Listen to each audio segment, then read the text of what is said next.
Hey, folks, it's your boy, the Boss Economist, back with another no-holds-barred takedown of the economic clown show. Today, we're diving into the latest mess, March 2025's dismal jobs report, Trump's tariff tantrum, and the Federal Reserve's masterclass in doing absolutely nothing while the economy burns. Buckle up, because your government is driving this economy straight into a ditch, and I'm here to call it like I see it. Let's kick things off with the headline disaster. U.S. employers added a measly 138,000 jobs in March 2025, down from 151,000 in February, according to Bloomberg's Economist survey. Now, if you're thinking, hey, that's still growth, right? Hold your horses, because this is the slowest 3-month average job growth since October 2024. And guess what? The unemployment rate is stuck at 4.1%, which might sound stable, but it's a flashing neon sign that businesses are slamming the brakes on hiring. Why? Because the economic outlook is bleaker than a horror movie marathon, and it's all thanks to, you guessed it, government mismanagement. Now, let's zoom out and look at the bigger picture. Personal spending barely budged last month after a January slump. Disposable income growth softer than a melted ice cream cone. And consumer sentiment in March 2025. It tanked faster than a lead balloon, with fears of inflation spiking like a bad fever. Folks, this isn't just a soft patch, this is the economy screaming, help, I'm drowning. And what's the government doing? Oh, just pouring more fuel on the fire with tariff threats and trade wars. Brilliant. Speaking of fuel on the fire, let's talk about President Trump's latest economic genius move, a massive tariff salvo set to hit on April 2, 2025. This guy is slapping blanket duty increases on foreign imports like he's playing whack-a-mole at the arcade. His stated goal: reverse trade imbalances, spark investment in the U.S., and spur domestic output of critical goods. Sounds noble, right? But here's the kicker: when asked by NBC News on March 29, 2025, if he cared that automakers might jack up car prices in response to tariffs on imported vehicles, Trump shrugged and said, "I couldn't care less." Wow, folks, leadership at its finest.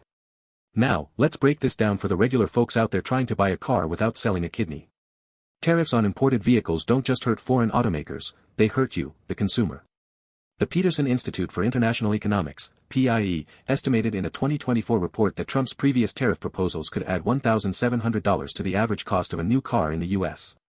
And with this new, even bigger tariff package, analysts at Goldman Sachs predict in their March 2025 outlook that car prices could jump by as much as 10%, or $4,000 per vehicle, by Q3 2025.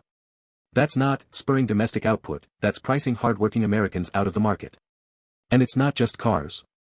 The National Retail Federation, NRF, warned in a March 2025 report that Trump's tariffs could increase costs for U.S. households by $78 billion annually, hitting everything from clothing to electronics. So, while Trump's out there playing tough guy on trade, the average American family is stuck choosing between groceries and a new pair of shoes for their kid. But hey, who cares, right? Certainly not the guy in the White House. Now, let's pivot to the Federal Reserve, because if there's one thing they're good at, it's sitting on their hands while the economy implodes. Fed Chair Jerome Powell is set to speak right after the jobs data drops on March 28, 2025, and you can bet your bottom dollar he'll serve up the usual word salad: "We're monitoring the situation closely, we remain data dependent, blah, blah, blah." Meanwhile, inflation is still running hot. Core PCE inflation was 2.8% in February 2025, according to the Bureau of Economic Analysis, and Trump's tariffs are about to make it worse. The Fed's own research, published in a March 2025 working paper, estimates that a 10% tariff hike could boost U.S. inflation by 0.5 percentage points within a year. But hey, why rush to lower interest rates when you can just watch the chaos unfold, right? Here's the deal, folks, the Fed's in a bind of their own making. Back in 2021 to 2022, they kept rates too low for too long, fueling the inflation fire. Then, they jacked up rates so fast in 2023 to 2024 that they nearly broke the economy. Remember the regional banking crisis of 2023? Now, with inflation still above their 2% target and tariffs threatening to push prices even higher, they're paralyzed. The CME FedWatch tool shows a 75% probability of no rate cut at the April 2025 meeting, and markets are pricing in just one 25 basis point cut for the entire year. Translation: borrowing costs stay high, businesses stay cautious, and job growth stays in the toilet.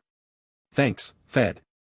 Now, let's zoom out to the global stage, because Trump's tariff tantrum isn't just America's problem, it's the world's problem. Take Canada, for example. Our neighbors to the north are bracing for impact as Trump's tariffs threaten to choke their exports. Data from Statistics Canada shows that exports to the U.S. surged in December 2024 and January 2025 as exporters tried to front-run the tariffs, but the Bank of Canada warns this is just a pull-forward effect, with weakness looming ahead. And with a federal election underway, Canadian politicians are scrambling to look tough on trade while their economy takes a hit. Conservative leader Pierre Poilievre's promise on March 30, 2025, to scrap capital gains taxes on reinvested proceeds sounds like a desperate bid to juice investment in a tariff-ravaged economy. Over in Europe, the European Central Bank, ECB, is sweating bullets. Eurozone inflation is expected to slow to 2.2% in March 2025, per Bloomberg's Economist survey, but Trump's tariffs could throw a wrench in their plans to cut rates. ECB President Christine Lagarde has already hinted in a March 2025 speech that external shocks, read, U.S. tariffs, could delay monetary easing. And let's not forget the Eurozone's most indebted countries. Italy and France are facing credit assessment reports from Fitch and Scope Ratings on April 4, 2025, and a tariff-induced slowdown could make their debt burdens even uglier. And in Asia? Factory activity data from Japan, South Korea, and China, due out on April 1, 2025, will show just how much Trump's trade war is hurting global supply chains. China's Caixin manufacturing PMI is a key one to watch. Despite a stimulus package in early March 2025, analysts at Nomura warned that tariffs could shave 0.7% off China's GDP growth in 2025. Meanwhile, the Bank of Japan's Tankan survey is expected to show manufacturers staying optimistic, but their capital investment plans could take a hit if U.S. demand dries up. Folks, this is what happens when one country's government decides to play economic roulette, everyone loses. Here's the bottom line, folks. The economy is slowing, jobs are stalling, and prices are rising, and it's not because of some mysterious market forces, it's because of government incompetence. Trump's tariffs are a sledgehammer to consumer wallets and global trade, the Fed's indecision is a death sentence for small businesses, and foreign governments are too busy electioneering to fight back. This is a masterclass in how to tank an economy, and your leaders are acing the course. Now, for my finance pros out there, let's talk data. The S&P 500 is down 8% year-to-date as of March 2025, per Bloomberg, reflecting investor fears of a tariff-driven slowdown. The U.S. 10-year Treasury yield has spiked to 4.5%, signaling bets on higher inflation and tighter Fed policy. And the Conference Board's Consumer Confidence Index? It plunged to 92.3 in March 2025, the lowest since mid-2023. These aren't just numbers, folks, they're warning sirens. So, what's the fix? First, ditch the tariffs. The World Trade Organization estimates that global trade could shrink by 1.2% in 2025 if Trump's policies go unchecked, hardly the way to spur domestic output. Second, the Fed needs to wake up and cut rates, even if it means tolerating a bit more inflation in the short term.